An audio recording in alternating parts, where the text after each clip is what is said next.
The Andromeda expanse was a place of silent beauty and dormant danger. Nebulae drifted like drifting veils of color across the void, and rogue comets carved icy trails that glinted in the starlight. Yet for all its grandeur, the expanse had become a corridor of rumors. Whispers passed from freighter captains to shady brokers, from scout ships to pirate dens, tales of colossal shapes floating beyond known hyperspace lanes, of deep space sensors glinting off impossible masses. Each rumor grew more outlandish than the last, until the name Terranova itself began to ripple through the black like an undercurrent. A warship the size of a planet, Admiral Selleck Moraine paced the bridge of the Aurelius, her flagship of the Ruvian Alliance's Ninth Fleet. The clean lines of her uniform contrasted with the hum of activity around her. Tactical officers at holo consoles, engineers recalibrating sensors, communications officers leaning forward in tense anticipation. Moraine's jaw was set, her silver hair swept into a severe bun that mirrored the rigidity of her command style. When the distress signal had come, a garbled transmission that spoke of planet moving under its own power, she had known in her bones that this was no ordinary anomaly. Distance to target, 1.3 light minutes, reported Lieutenant Zareth, his fingers dancing over the sensor readouts. Mass signature, off scale. Shape resembles a terrestrial world, but the energy readings are unbelievable. Moraine closed her eyes for a moment, letting the implications settle like lead in her chest. Every major power in the known galaxy had weapons, moon-busting cannons, graviton torpedoes, AI-driven fleets that could barely be matched in size or firepower. But a vessel the size of a planet, its armaments on a scale that no single-star nation had ever contemplated. This was beyond deterrence. This was a paradigm shift. "Bring us within scanning range," she ordered, voice steady. "Open all channels. Prepare for first contact protocols." As the Aurelius peeled away from the relative safety of the nebula's fringe, its sensors struggled to map the object's true scale. Mountains the size of city blocks gave way to vast plains, scarred by trenches deep enough to swallow destroyers. Dozens of giant rings, each hundreds of kilometers across, circled the globe-like hull, pulsing with dimensional energy as they maintained the vessel's artificial gravity. And shield matrices dot in the depths of space, far from the political councils of the Ruvian Alliance. Director Lian Shen watched the approaching fleet through a bank of reinforced observation windows. Shen was tall and lean, her dark eyes alight with a mixture of pride and steel-cold resolve. Behind her, the command chamber buzzed with activity, engineers monitoring fusion reactor outputs, AI specialists running simulations, Marine captains reviewing boarding procedures. None spoke above a whisper, each acutely aware that the fragile illusion of secrecy had just shattered. "Sensors confirm multiple capital-class frigates and at least one flagship," Chen said, her voice echoing slightly in the high-ceilinged room. "They've decrypted our broadcast code." Her chief of security, Colonel Gemma Rourke, frowned at a holo-display. "Their weapons could tear through our outer hull in minutes if they choose to. What's our opening gambit?" Chen paused, fingers ghosting over the opalescent control. "Surface, we'll greet them as equals. The galaxy thinks Earth alone is powerless. Let's keep it that way for a moment longer. Signal them." A soft chime acknowledged her command. Moments later, the Aurelius's calm officer, Lieutenant Sarek, summoned the courage to respond. "Admiral, we're receiving a transmission. They identify themselves as the people of Earth. They say they come in peace, but they're not. Supplicants." Silence fell. Moraine exchanged a glance with her executive officer. On screen, the holo wall flickered, resolving into the austere chamber aboard Terranova. Behind Director Chen, banners bore Earth's ancient flag symbols of unity forged over millennia of conflict, and beneath them, human officers stood at attention, expressions unreadable. In that instant, the balance of power in the galaxy trembled. Morane leaned forward. "This is Admiral Selleck Moraine of the Ruvian Alliance. Identify your command structure and state your intentions." Chen met Moraine's gaze through the veil of light years. "Admiral Moraine, I am Lian Chen, Director of the Earth Defense Consortium. We've come to announce our presence and to ensure peace through strength. We do not wish to invade or subjugate. We seek security for Earth and mutual respect among galactic nations. As her words echoed in the silence, Moraine felt the weight of centuries of galactic politics bear down on her shoulders. Would her next decision quell panic or ignite war? Below the surface of diplomatic rhetoric, her tactical instincts roiled. She could detect the latent power resting in Terranova's hull. Imagine the devastation its gravitic cannons could wreak upon a system. Yet she also understood the necessity of restraint. Director Chen, Moraine said, careful not to let her voice betray doubt. The Ruvian alliance requires assurances. Weapons of planetary scale cannot be left unmonitored. Propose a verification protocol, or we will have no choice but to consider defensive action. The screen shimmered as Chen consulted her advisors. After a tense pause, she nodded. Very well. We invite your experts aboard under a pact of non-aggression to inspect our armaments and our intentions. In return, we ask representation in the Interstellar Council to discuss joint security pacts. Deny us this, and you force our hand. Moraine's heart thundered. To board Terranova would mean exposing her officers and perhaps their homeworld to unimaginable power. To refuse would risk open conflict. The galaxy watched, every muted whisper. Every distant fleet felt the tremor of this moment. Understood, Moraine said at last. We accept your terms. Prepare a joint delegation. We depart Aurelius at once. On Terranova. Chen allowed herself a breath. The first act in her gambit had succeeded. The galaxy now knew Earth's secret. The second act would determine whether that revelation would birth war or an uneasy peace. Beyond the nebula's edge, the stars seemed to hold their breath, and somewhere in the dark, the true architects of Earth's secret war program, scientists, visionaries, veterans, smiled at a gamble that had just begun, for the game of Titans had commenced, and the galaxy was not yet ready for what lay ahead.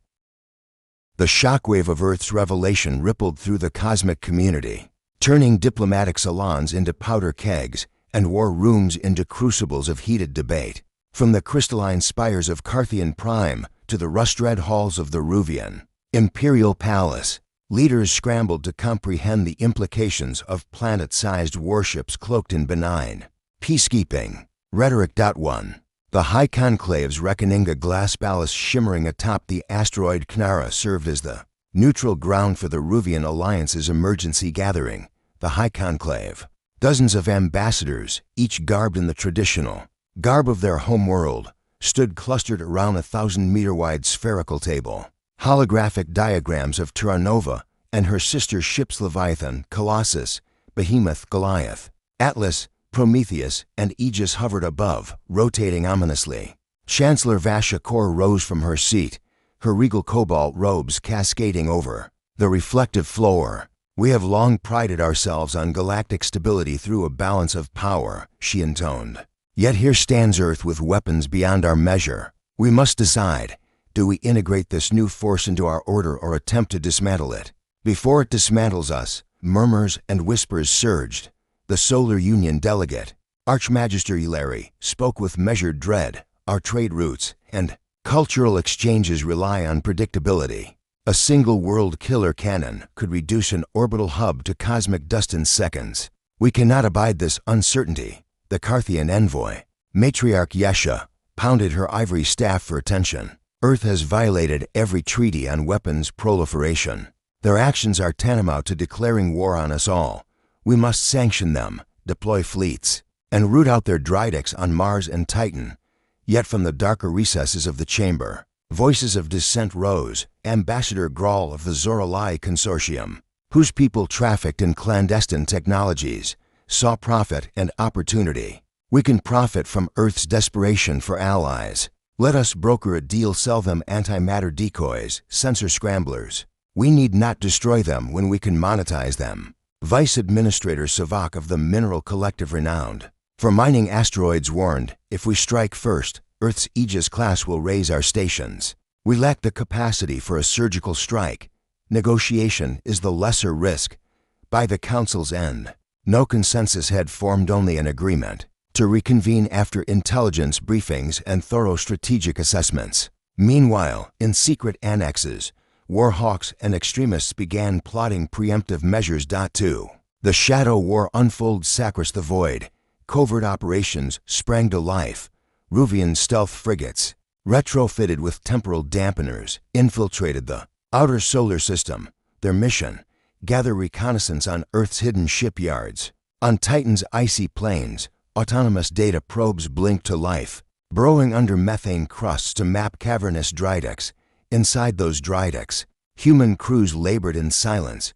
Heavy-duty repair bots polished the nacelles of Goliath while orbital cranes maneuvered gravita cannons into place on Colossus. Engineer Commander Tarek Vo, overseeing Behemoth's dark matter reactor installation, paused as his console pinged with an encrypted alert.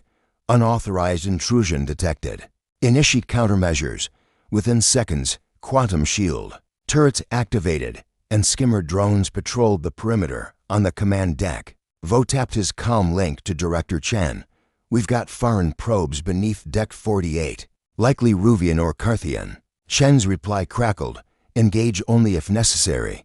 We cannot start an interplanetary firefight. Deploy signal scramblers and reroute power to stealth field. Vo exhaled. Understood. Field activation in T-15 seconds. As the Drydeck's cloaking matrix shimmered back into phase space, the intruders found only empty corridors and decoy assemblies. The intelligence hall was minimal, schematics of fusion reactor housings, and a handful of crew manifests, yet enough to confirm the existence of 7 additional world ships, and enough to galvanize the war factions back at the Conclave. 3. The Council of For Worlds with tensions soaring, for powers convened under a white dome station anchored at the Lagrange point between Ruvian and Carthian space.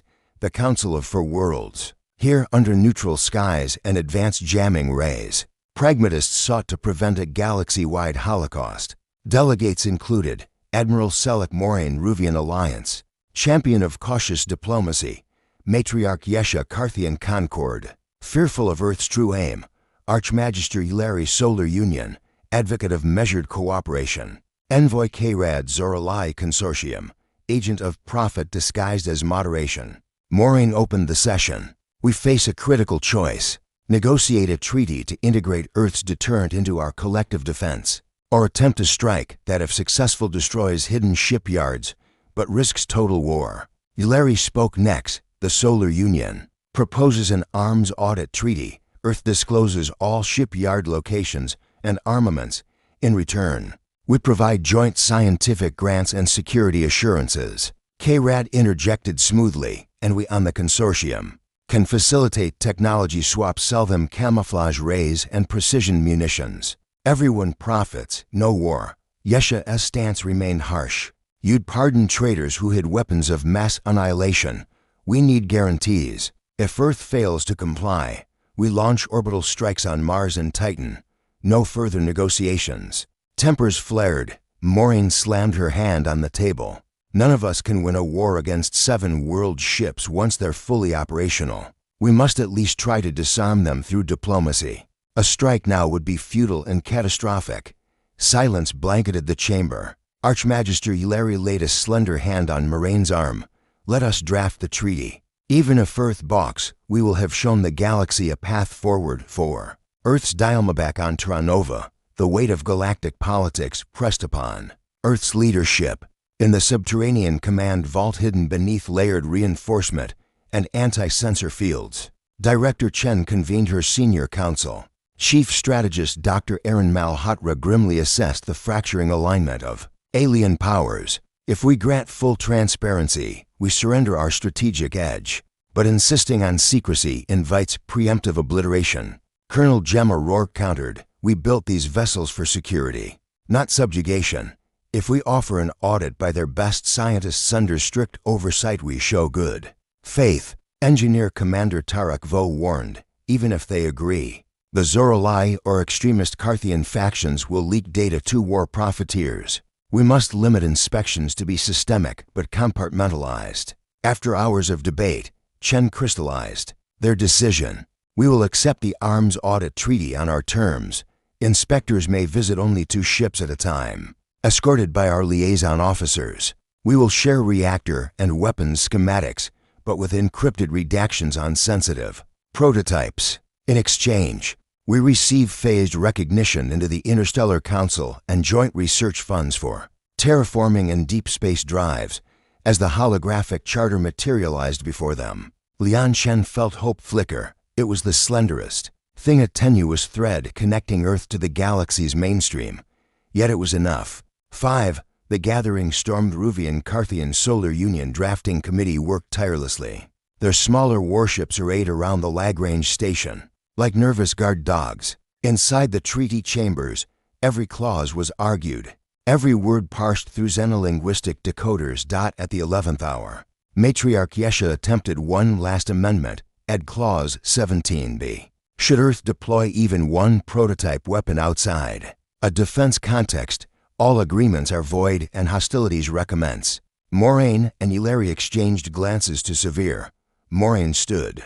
We will accept your clause under two conditions. It applies equally to any of our member states, and it must include a 6-month cure period to resolve disputes peacefully. The matriarch relented, and Ylairi's signature sealed the pact. All that remained was Earth's acceptance.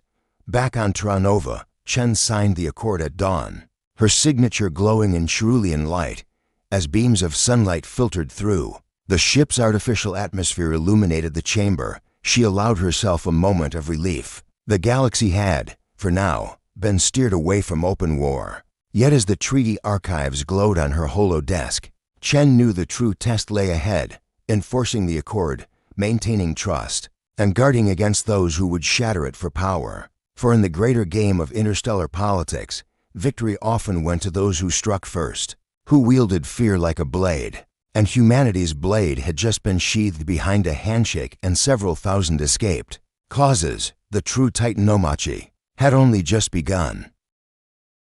The morning sky over Uterus glowed peach and lavender as the twin suns of the Carthian system peaked above the horizon. Markets bustled on the great plaza of Viralis Station. Commuters hurried through skybridges, and maintenance drones flitted among orbital spires. Yet high above it all, an even greater spectacle unfolded, a sight that would be seared into the memory of every witness. 1. Emergence over Uterus at 6:17 local time. All civilian and military sensors across the Carthian capital detected a colossal disturbance in space-time. A ripple of gravitational shear cut through hyperspace, leaving behind the unmistakable silhouette of Terranova, Earth's planet-sized warship.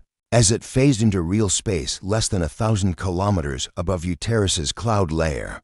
From orbit, Terranova appeared as a perfect sphere, its surface a patchwork of silvery alloy and energy diffuser panels, ringed by the great gravitic stabilizers that hummed with power. Below, the floating city of Uterus shone like a cluster of jewels. Above, squadrons of Carthian defense fighters scrambled into formation, their sleek hulls gleaming with defensive alloys. On Terranova's command deck, Director Lian Chen stood before a panoramic viewport, her reflection superimposed upon the planet below. She felt the weight of what she had brought to bear. Behind her, Prometheus, the ship's quantum AI, pulsed its readiness across every console. Prometheus, gravitic field stable, no hostile, sublight signatures detected in the immediate vicinity.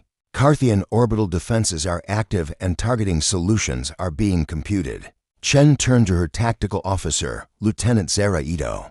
Maintain the shields at 20% modulation, enough to show we're armed, but not to threaten. Open the channel to Central Uterus Command. Let them see we mean equality, not annihilation. Moments later, a grand funnel of light coalesced in the holo display. General Vusik, Supreme Commander of Carthian Defense Forces, his cobalt uniform adorned with solar flare insignias.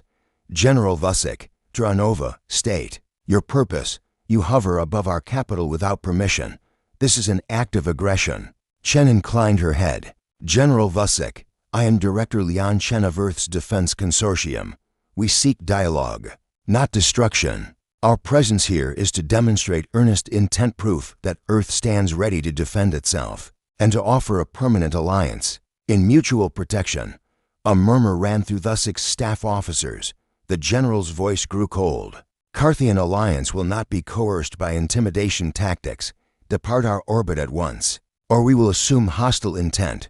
2. The ultimatum back. On the surface of Uterus, Matriarch Yesha presided over an emergency session of the High Circle in the Opalized Council. Chamber. Holographic feeds from Terranova and Carthian defense interlaced above, casting fractured rainbows on the jade marble floor. Matriarch Yesha, Earth has shown its hand. They flaunt their power above our capital to browbeat us into submission. We must respond with force or risk losing our sovereignty. Councillor Virak, representing the merchant clans, objected. And what of the civilians, Your Eminence? A single gravitic shot from that vessel could turn Uterus into cosmic dust. We have no proof Earth will not fire. The matriarch's fists clenched. Then we strike first. Let our dreadnoughts launch a concentrated barrage on their shield generators.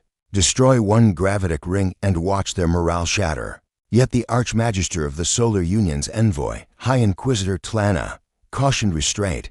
Our envoy Admiral Moraine warns that Earth's response will be calculated. A single false move could spark a galaxy-spanning war. We should leverage the draft treaty call for immediate arbitration by the Interstellar Council. In the chamber's tense hush, Yesha weighed her choices. Outside, the Carthian dreadnought Solus Imperator drifted into position, its megaton railguns humming with lethal potential. 3. The ambush deep within Terranova's lower decks. Captain Elias Wynn oversaw the defensive battalions. His marines stood ready, exosuits charged with grav pulse rifles. As the Carthian dreadnoughts edged closer beneath the planet ship's orbital plane, Wynn's calm badge lit up. Prometheus. Captain Wynn, tactical alert. Hostile mass signatures vectoring into position for a coordinated strike. Estimated time to engagement, 4.7 minutes. Wynn's heart hammered. All stations to battle readiness. Marine platoons, hold your positions. Anti-ship turrets, calibrate to target Solus Imperator's forward batteries on. My mark. In the command chamber, Chen and Ito watched as dozens of smaller dreadnoughts and cruisers aligned on Terranova's blind spots. The holo display flickered red with enemy targeting vectors. Ito, they're preparing to fire salvo in T-2 minutes. If we neutralize their fire control, we stand a chance. Chen, do it. But only if they open fire, initiate countermeasures and lock defensive grids. We will not be the first to spill blood. As the countdown reached 0, Prometheus's calm voice cut through the tension. Prometheus hostile. Dreadnoughts have fired. Below Terranova, a torrent of plasma-charged shells streaked upward. The first salvo struck the outermost gravitic shield ring, which flared in a rainbow of cascading energy as it absorbed the impact. Seconds later, Terranova's response thundered back. A focused gravitic pulse streamed from its dorsal cannon, slicing through the offensive formation and disintegrating Solus Imperator's shield matrix. Bright arcs of destruction lanced across the void as backup batteries engaged, dismantling to escort cruisers in a single blow. The remaining dreadnoughts veered off, their hulls peppered with micro-craters and exposed sublight engines. For Prometheus's judgmentulence reigned in the command chamber. As everyone watched the devastation on the holo display, the crippled Solus Imperator drifted, its command bridge breached and power flickering. Yet no civilian or planetary targets had been struck. Chen allowed the weight of that moment to settle. Prometheus, BROADCAST unencrypted to every Carthian channel. This was a reluctant defense. No civilian casualties. We will not harm your world so long as you do not harm ours. The battle AI complied. Across every screen in Uterus, the message pulsed in stark white text, accompanied by orbital footage of human repair crews evacuating wounded enemy sailors via humanitarian pods. 5. Aftermath and Parley-Bellow on the surface, an unprecedented scene unfolded. Matriarch Yesha, flanked by her counselors, watched the broadcast in stunned silence. The ship-to-ship carnage had been brutal, but the mercy shown to her people struck her deeply. Her voice trembled as she addressed the High Circle. This demonstration was calibrated to defend, not to conquer. They could have razed us to ashes, yet they did not. Perhaps there is value in their offer of alliance. Admiral Moraine's envoy, Captain Selin Vora, seized the moment. Matriarch, permit us to dispatch an envoy to Terranova's neutral conference deck. Let us discuss terms face to face, unarmed, as representatives of peace. With a solemn nod, Yesha agreed.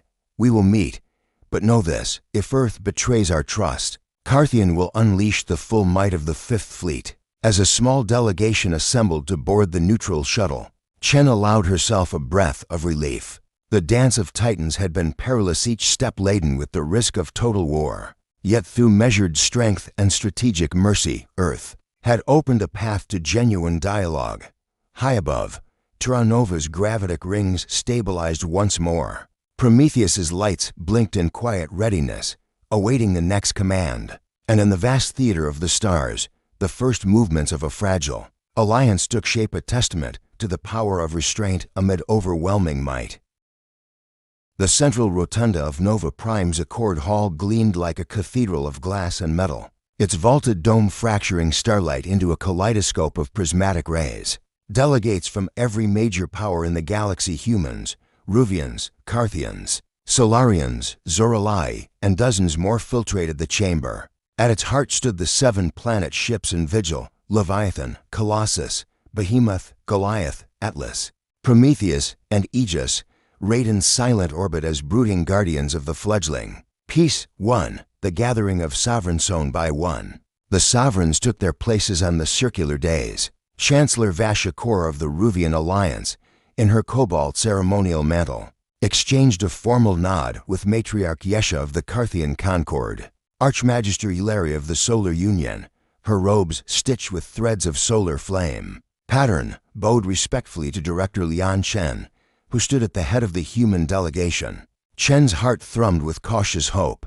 The last 6 months had been a whirlwind: joint inspections of warship interiors, late-night negotiations over reactor safety protocols, emergency votes in the Interstellar Council to establish a joint oversight committee, and humanitarian exchanges, Earth's engineers sharing medicine synthesis techniques, while Carthian biologists sent envoys to the virus eradication labs at Luna Station.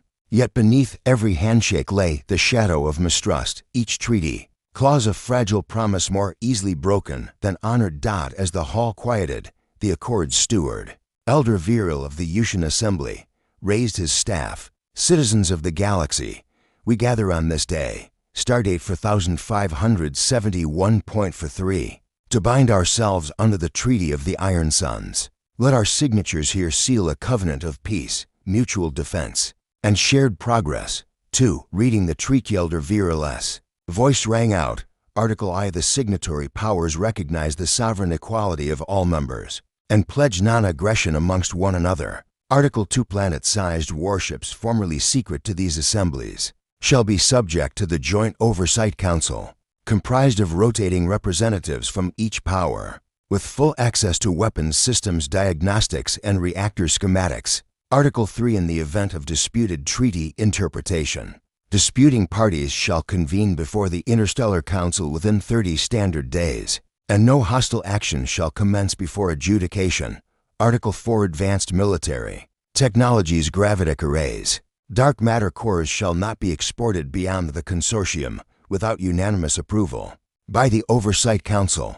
Article V. A shared research fund, equal contributions from each signatory, shall underwrite projects in terraforming, deep space propulsion, and medical advancements for underserved worlds. Article 6. Sanctions or defensive actions deemed necessary shall follow the principle of proportionality and require a 2/3 majority vote of the Interstellar Council. At each article's conclusion, a chorus of agreed murmurs echoed through the chamber. 3. The human pledge. When the final article was read, Director Chen stepped forward to sign the holographic treaty scroll projected above a crystalline lectern. With a steady hand, she scripted her name in glowing ink: Lian Chen, Director, Earth Defense Consortium. The inscription shimmered and snapped into the scroll's ledger, locking her signature into the treaty's quantum-sealed archives.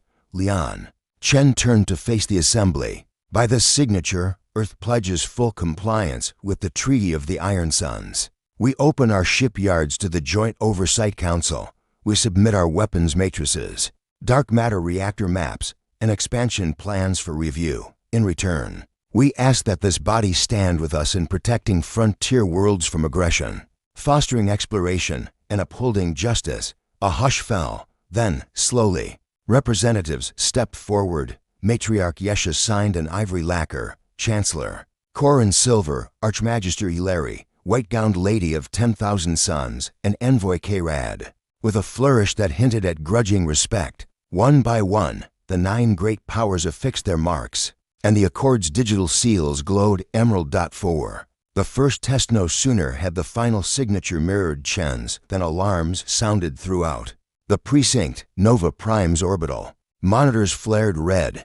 An unidentified vessel had emerged from hyperspace. At the edge of the Grayshift Nebula region outlawed for military transit under the new treaty.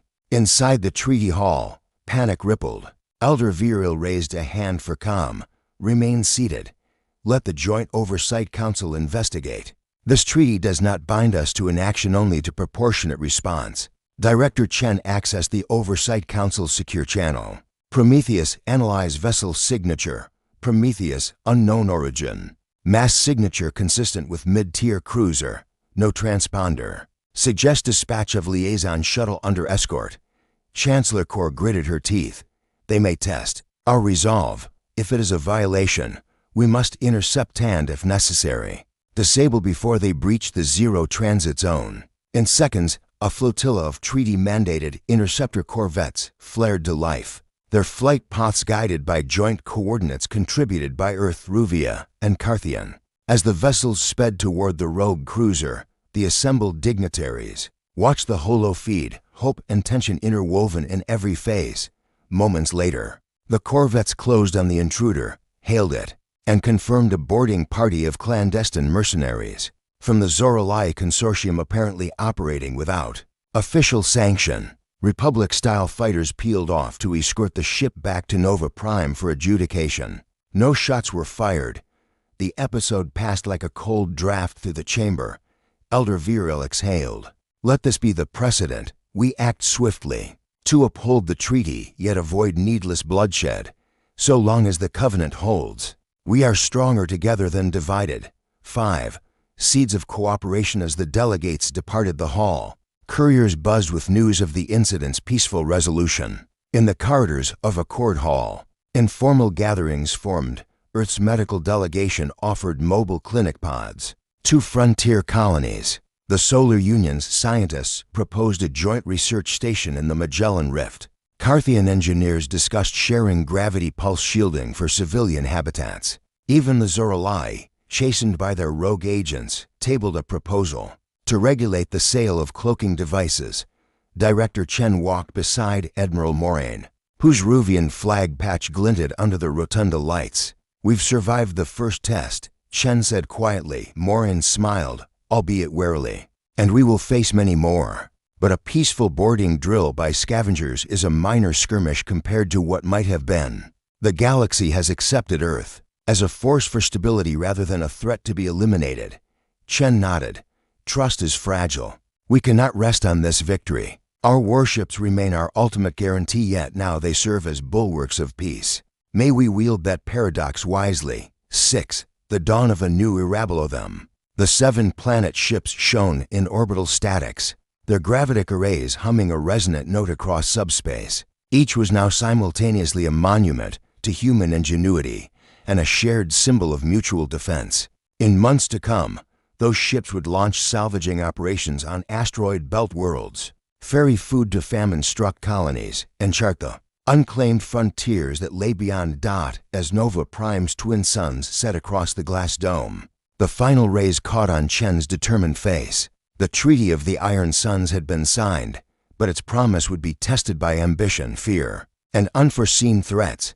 In the grand tapestry of the cosmos, Earth's secret armada had woven itself into the pattern, no longer hidden, no longer feared in ignorance, but accepted in uneasy harmony. And in that uneasy harmony lay the fragile hope of a galaxy united, a future where planet-sized warships might stand sentinel, not as instruments of domination, but as guardians of the fragile threads that bound myriad worlds together. Only time would tell if that hope endured, or if the Titans would once again awaken the storms of war.